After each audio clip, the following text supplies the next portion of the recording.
Halo, Assalamualaikum warahmatullahi wabarakatuh.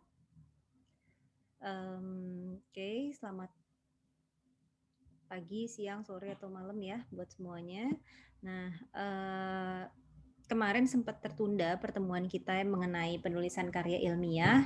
Oleh karena itu, karena memang waktunya memang kurang pas ya, jadi mungkin ada beberapa teman-teman semua yang nggak bisa datang, nggak bisa hadir di Zoom meeting. Jadi saya putuskan untuk melakukan video rekaman ini. Jadi nanti feedbacknya berupa review. Oke, nah dalam penulisan karya ilmiah itu sebenarnya bukan hanya sekedar kita nulis apa yang ada di pikiran kita terus kita tuangkan gitu tuh tidak semudah atau sesimpel itu gitu ya. Nah, di sini memang ada beberapa hal, poin-poin khusus ya, tentunya yang harus diperhatikan bagi semuanya ya, bagi para penulis gitu ya, calon penulis. Ini harus benar-benar poin-poin ini harus dilaksanakan lah istilahnya gitu ya.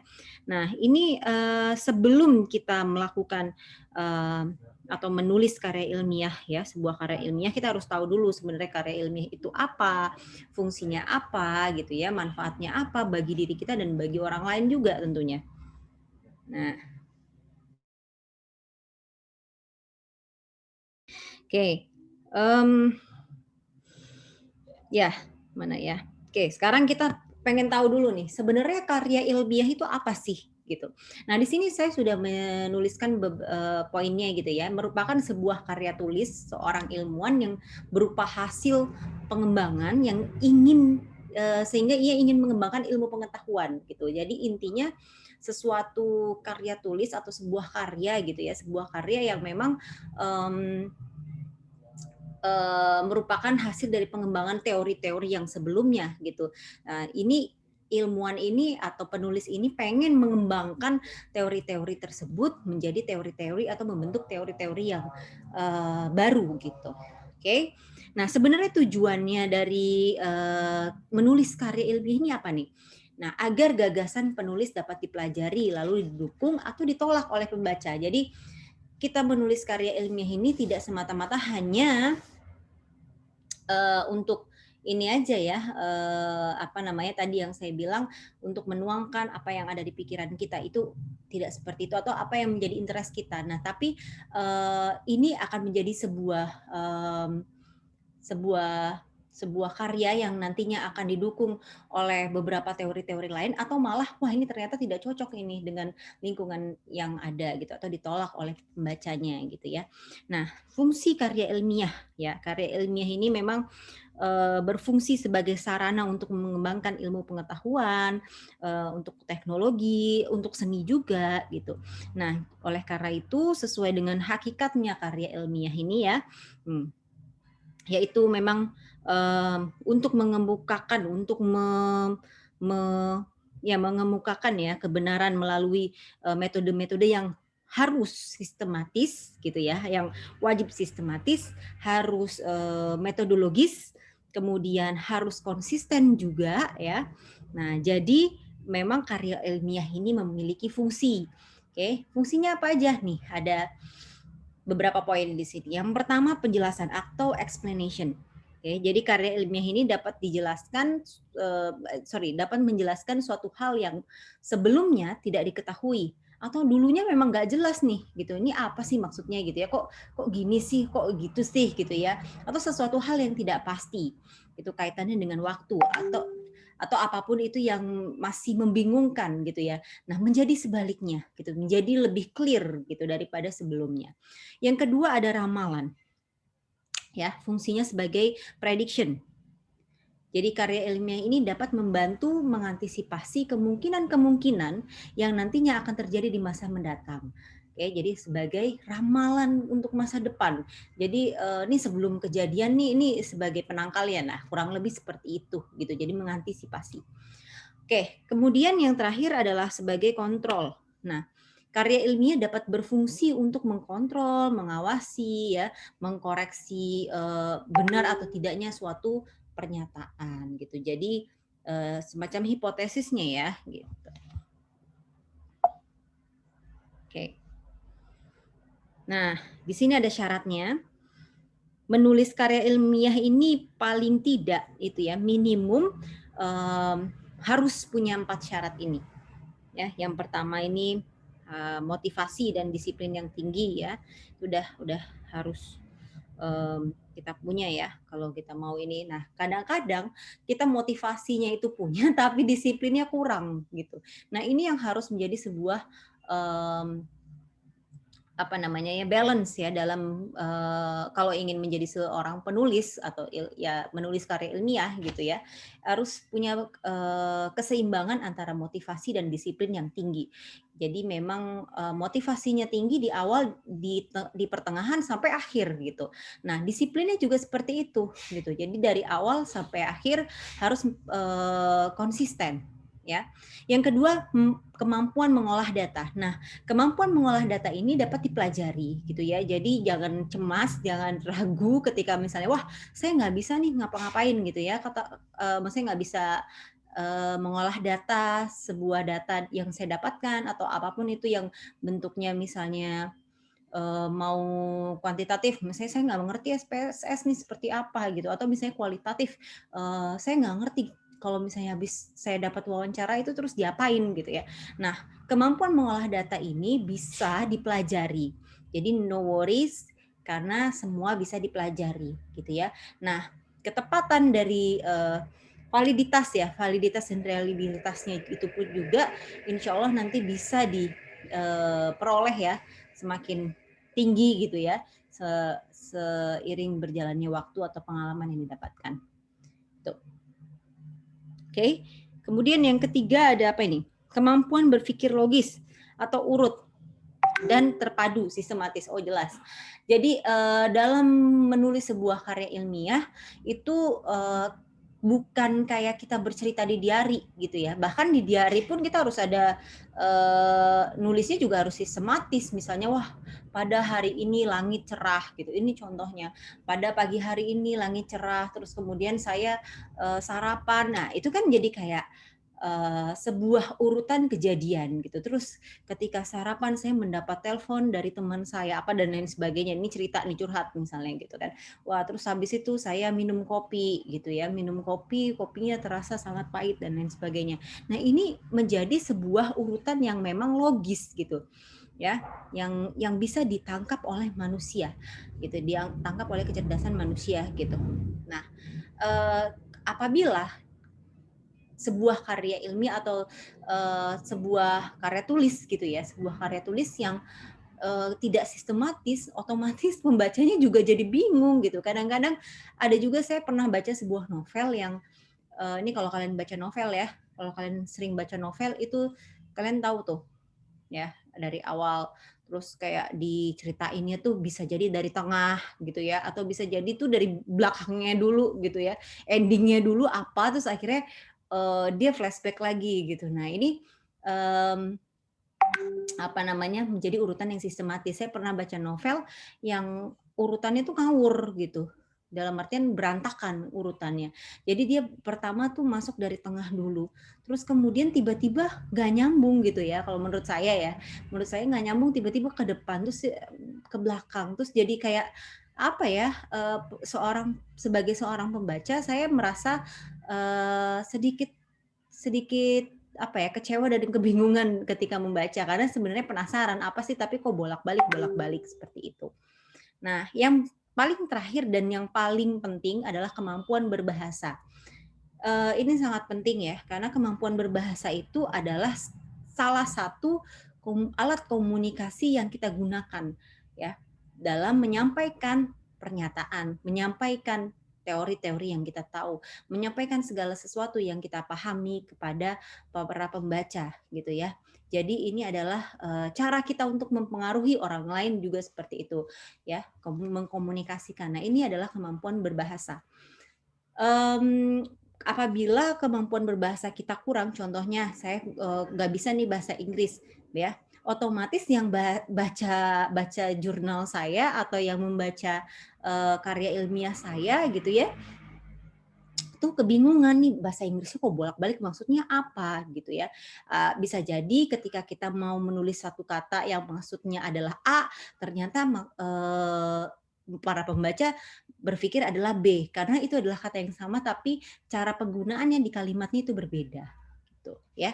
Jadi kemampuan berbahasa memang harus expert nih gitu dalam melakukan atau menulis karya ilmiah ya. Nah, aku balik lagi. Oke, di sini ada sifat-sifat karya ilmiah ya. Kalau karya ilmiah itu pastinya udah sifatnya formal. Ya, jadi bukan informal, bukan kayak diary, bukan kayak apa tadi ya? Novel atau cerpen atau apapun itu bentuknya, ini lebih formal. Bahasa yang digunakan juga harus baku ya. Nih, yang pertama lugas. Jadi sifatnya tuh lugas, tidak emosional. Jangan mentang-mentang kita lagi kayak istilahnya mengembangkan sebuah teori yang baru gitu ya, yang mengembangkan sebuah teori yang memang sudah lama, misalnya sudah ada, terus kita kembangkan menjadi sebuah rangkuman teori yang sangat inovatif misalnya gitu. Nah, tapi cara kita penyampaian ya bahasanya itu seakan-akan kita memaksakan para pembaca bahwa lihat nih, percaya dong nih bahwa apa namanya teori kita ini benar gitu. Nah, itu tidak boleh melakukan seperti itu. Nah, lugas di sini maksudnya itu punya satu arti. Jadi nggak pakai kiasan ya. Jadi nggak ada yang tafsir-tafsiran sendiri nanti jatuhnya. Oke. Ya, jadi nanti tidak ada orang yang atau pembaca yang oh ini maksudnya begini nih, terus nanti pembaca yang lainnya bilang enggak ini maksudnya begini. Nah, itu jangan sampai seperti itu. Oke, perlu ada batasan definisi operasional operasional pengertian suatu istilah konsep variabel. Dijelasin variabelnya apa, konsepnya seperti apa gitu ya. Kalau misalnya pun ada istilah-istilah itu harus dijelaskan gitu di situ. Yang kedua logis. Kalimat, alinea, subbab, sub-subbab itu disusun berdasarkan suatu urutan yang konsisten. Ingat, konsisten itu penting. Ya, konsisten dalam melakukan penulisan sebuah karya ilmiah itu sangat penting. Kalau misalnya dari awal A ya A B C D gitu. Kalau misalnya dari awal 1.1 ya 1.2, 1.3, jangan sampai A terus nanti ada A-nya lagi. Atau kalau misalnya dari awal apa namanya? tipikal apa namanya itu ya type word type-nya seperti ini ya semuanya sama gitu, itu konsisten. Nah, ini juga berlaku itu dalam tata tulis ya. Nah, kalau urutannya misalnya pakai pengertian ya, terus habis itu harus ada klarifikasinya, misalnya kronologis waktunya, ruang, terus sebab akibatnya apa. Nah, kalau misalnya umum khusus gitu ya, mau dibuat seperti apa nih polanya gitu, deduktif, induktif atau seperti apa gitu. Nah, kalau misalnya proses dan peristiwanya seperti apa gitu. Jadi berproses oh peristiwanya seperti ini gitu. Nah, ini wajib konsisten ya, jangan mondar-mandir bolak-balik kayak tadi yang saya bilang itu membuat pembaca bingung. Yang ketiga efektif ya. Jadi harus punya penekanan-penekanan ya, mana yang mau kita tekankan, misalnya variabelnya apa. Nah, variabel itulah yang kita tekankan. Maka kita harus efektif dalam penggunaan bahasa. Yang berikutnya efisien ya, hanya menggunakan kata atau kalimat yang penting dan mudah dipahami. Kalau memang dirasa kayak misalnya kata-katanya yang digunakan itu kata-kata yang terlalu tinggi misalnya gitu ya, bahasa-bahasa yang terlalu terlalu apalah ya yang tidak umum digunakan, tapi itu memang bahasa baku tapi tidak umum digunakan, yang jarang banyak orang tahu, mending nggak usah dipakai gitu ya. Nah, ini ditulis dengan bahasa Indonesia yang baku itu pasti. Oke.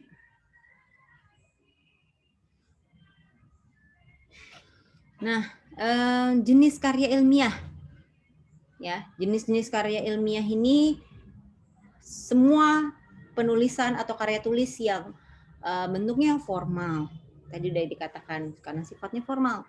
Makalah ya kan. Makalah ini jangan kalian pikir dengan bikin-bikin makalah yang Itu tuh jadi kayak sembarangan aja, padahal ini sebenarnya sebuah karya ilmiah yang kalian buat, yang nantinya bisa jadi dikembangkan menjadi sebuah jurnal gitu ya, atau skripsi ya, nanti kalau misalnya S2 tesis, disertasi atau kertas kerja dan lain sebagainya. Oke, manfaatnya ya. Manfaat dari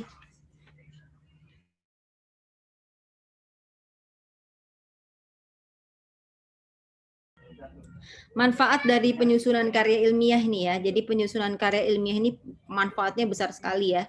Jadi baik bagi penulis maupun bagi lingkungan sekitar gitu ya. Jadi nah ini ada 6 manfaat yang diperoleh dari kegiatan penyusunan karya ilmiah nih ya. Yang pertama, penulis dapat terlatih gitu ya, mengembangkan keterampilan membaca yang efektif ya. Karena sebelum nulis tentunya kita nih seorang penulis ya, sebagai penulis tentu kita harus baca dulu nih referensi yang udah ada. Nah, dengan kita membaca referensi-referensi yang sudah ada ini, kita jadi terlatih untuk membaca membaca pikiran orang lain gitu. Nah, ini yang sebenarnya nggak gampang. Sebenarnya gampang-gampang susah ya. Ini dibilang gampang ya, oke bisa gitu ya. Dibilang susah ya iya memang susah juga gitu. Tapi makanya saya katakan ini adalah gampang-gampang susah. Nah, di sini ketika kita membaca karya tulis orang lain atau karya ilmiah orang lain, kita boleh setuju dengan karya ilmiah tersebut atau kita menolak gitu ya. Oh kok kayak gini nih sepertinya nggak bisa seperti ini nih gini dan lain sebagainya. Tentu kita menolaknya berdasarkan asas atau misalnya yang berdasarkan bukti yang udah ada gitu ya. Nah inilah jadi kita terlatih gitu. Kemudian penulis dapat terlatih menggabungkan hasil dari berbagai sumber ya. Jadi kita ambil intisari dari berbagai sumber. Nah, kita tingkatkan pemikiran kita. Oh, ternyata tuh begini gitu ya. Dari berbagai sumber yang kita dapatkan ternyata hasil penelitian ini penelitian dari A begini, penelitian B begini, penelitian C begini. Nah, itu bisa kita gabungkan intisarinya dan kita tingkatkan ke ke pemikiran yang lebih lanjut lagi. Penulis dapat berkenalan dengan kegiatan perpustakaan. Nih ya, seperti kayak kita cari-cari buku bacaan, katalog pengarang, katalog judul buku dan lain sebagainya.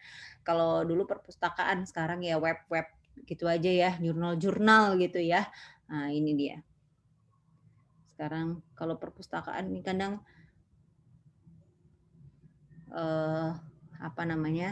tutup kalau lagi pandemi ya. Oke, paling gitu.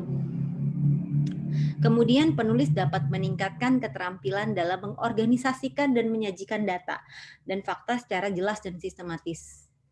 Nih, jadi tidak semua individu gitu ya, tidak semua orang atau individu yang memiliki kebiasaan terorganisir gitu ya, yang terbiasa dengan hal-hal yang sangat-sangat sistematis gitu. Dulu misalnya saya memang ya biasa aja gitu kayak ya udah ngerjain sesuatu ya berdasarkan feeling aja gitu ya apa yang kejadian hari ini ya udah kejadian aja gitu ini seperti itu. Nah tapi ketika kita terbiasa gitu terbiasa dengan menulis tadi dengan sistematikalnya tadi otomatis kita dalam kehidupan sehari-hari kita juga akan terbiasa mengorganisir kehidupan kita jadwal kita oh dari pagi saya misalnya ini contohnya saja dari pagi saya bangun tidur jam sekian, jam 7 gitu ya. Habis bangun tidur saya mandi, habis itu saya ke kampus, kemudian mungkin saya mau ke rumah teman, nanti habis itu makan siang, sholat. Nah, seperti itu hal-hal yang diatur gitu ya. Karena kalian sudah terbiasa. Jadi penulis tuh bisa meningkatkan keterampilan mengorganisir tadi gitu ya. Bukan hanya dalam mengorganisir data, ya atau menyajikan data, mengorganisir sebuah karya ilmiah, karya tulis, tapi juga dalam kehidupan si penulisnya. Kemudian penulis dapat memperoleh kepuasan intelektual. Ini kalau orang-orang yang memang doyan buat suka nulis gitu ya. Nah, ini bakal happy banget pasti ini udah ladangnya dia nih, mainannya dia gitu ya. Jadi kayak ada kepuasan intelektual sendiri gitu. Kemudian penulis turut memperluas cakrawala ilmu pengetahuan masyarakat ini juga ya. Jadi membantu orang lain dalam ini meningkatkan lah kemampuannya. Oke. Nah, itu dia tadi ya, penulisan karya ilmiah. Nah, tahap-tahapannya tuh apa aja? Sebenarnya tuh tadi kan kita ngomongin masalah organisir, banyak banget tadi sistematis, cara mengorganisir dan lain sebagainya. Nah, jadi kalau dalam penulisan karya ilmiah wajib ada tahap-tahapannya, wajib sistematis gitu ya. Udah sifatnya udah seperti itu. Ada 5 tahap.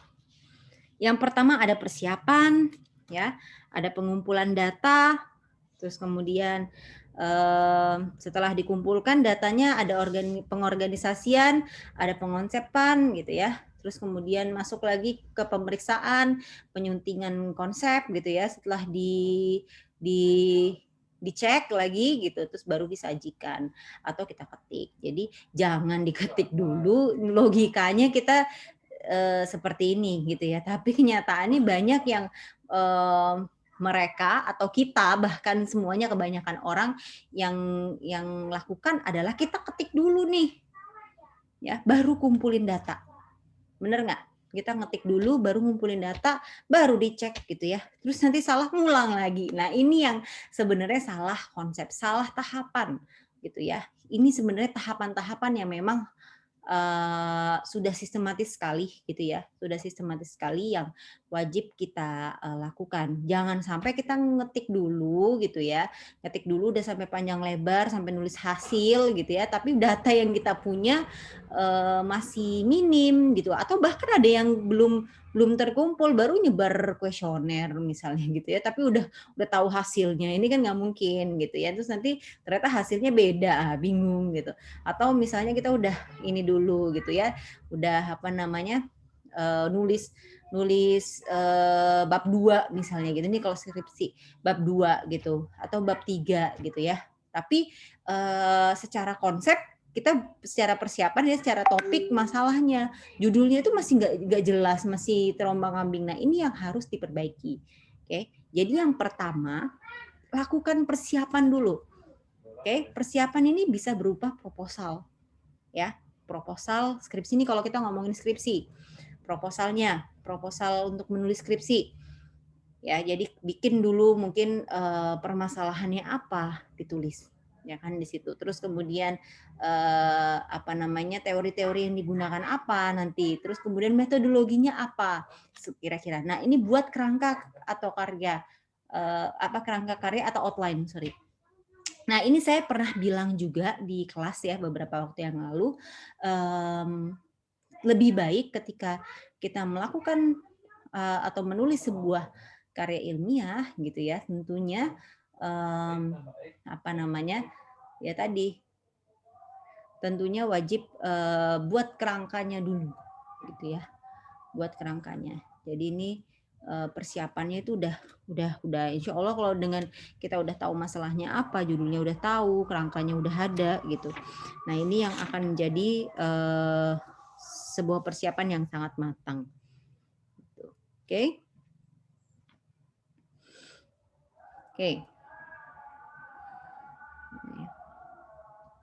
Nah untuk pemilihan topik ya atau masalah ini, topik yang dipilih itu harus berada di sekitar kita. Jangan ujuk-ujuk mau cari topik yang jauh, yang nggak bisa kita jangkau atau susah kita jangkau. Nah ini akan merepotkan diri sendiri. Kemudian topik yang dipilih juga harus topik yang paling menarik. Jangan sampai topik yang paling gampang tapi nggak menarik gitu ya. Kalau bisa kita cari topik yang paling easy ya, yang paling gampang tapi juga menarik gitu.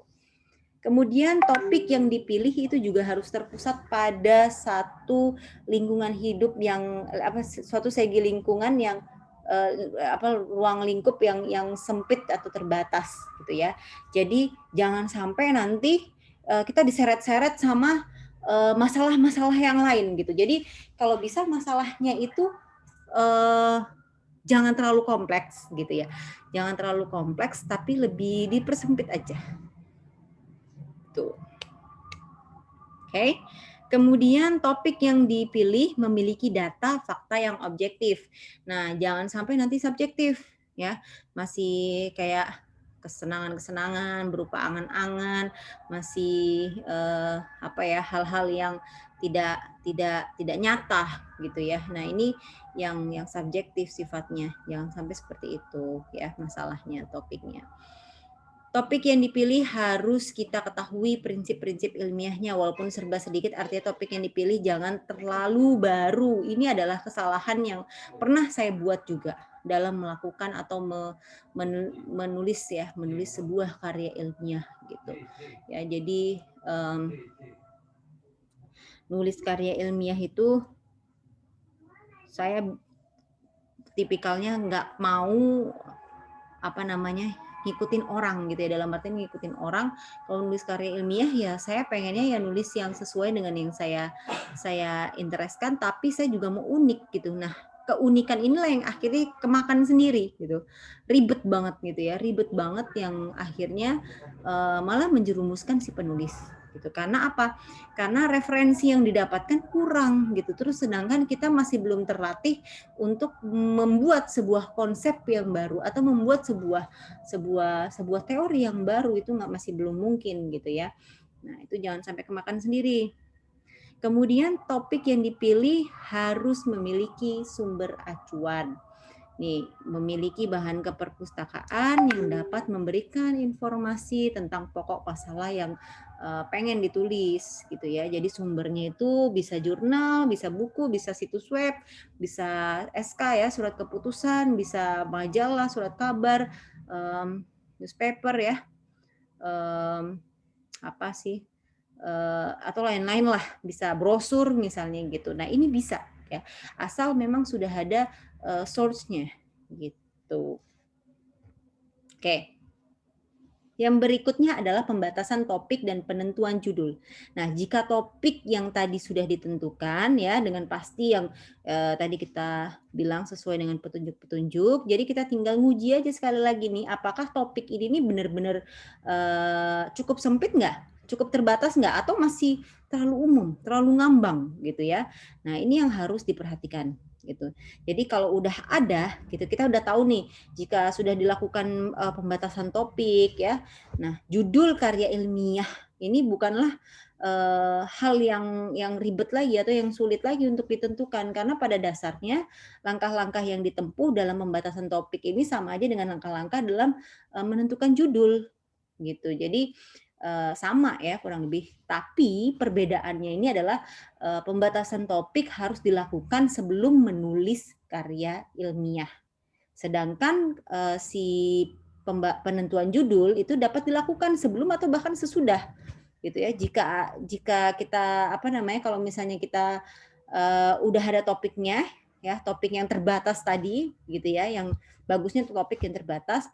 Nah, karya ilmiah ini udah bisa dimulai walaupun memang judulnya belum ada gitu, nggak masalah. Mungkin judulnya masih belok itu nggak masalah gitu. Bisa nanti di akhir.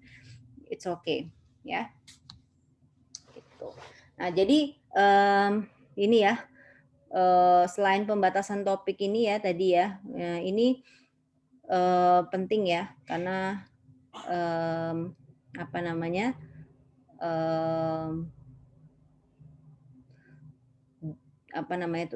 selain pembatasan topik ini ya tadi, penentuan judul karya ilmiah itu dapat juga misalnya kita bikin, misalnya nggak tahu nih, aduh masih bingung judulnya apaan gitu ya. Nah, ini bisa kita bikin kayak berupa pertanyaan-pertanyaan yang misalnya masalahnya apa gitu ya. Oh, ini masalahnya ini. Terus kenapa gitu ya? Mengapa? Bagaimana? Di mana ya? Kapan gitu. Nah, ini bisa dijawab gitu ya, sehingga kita bisa menentukan sebuah judul gitu. Ya, contohnya masalahnya misalnya apa namanya? Apa ya contohnya ya? Misalnya masalahnya wah ini masalahnya komunikasi gitu ya, masalahnya komunikasi kurang baik, terus kemudian masalahnya lagi apa namanya, pola didik misalnya seperti itu dan lain sebagainya. Terus kemudian ininya kenapa gitu ya? Oh karena orang tuanya kerja misalnya gitu ya, orang tuanya sibuk dan lain sebagainya. Nah itu kenapanya, terus kemudian kasih lagi pertanyaan, bagaimana kok bisa gitu ya. Itu terus dijawab dan dijawab. Akhirnya dengan jawaban-jawaban tersebut bisa membentuk atau bisa kita simpulkan gitu menjadi sebuah judul atau kerangka judul ya paling tidak gitu ya yang bisa nanti kita ajukan. Ya, paling itu ya. Jadi untuk pembatasan dan penentuan judul. Nah, ini kemudian ada pembuatan kerangka karya. Ya, jadi kerangka karya ini disebut juga dengan outline ya. Ya, outline-nya itu harus jelas tadi.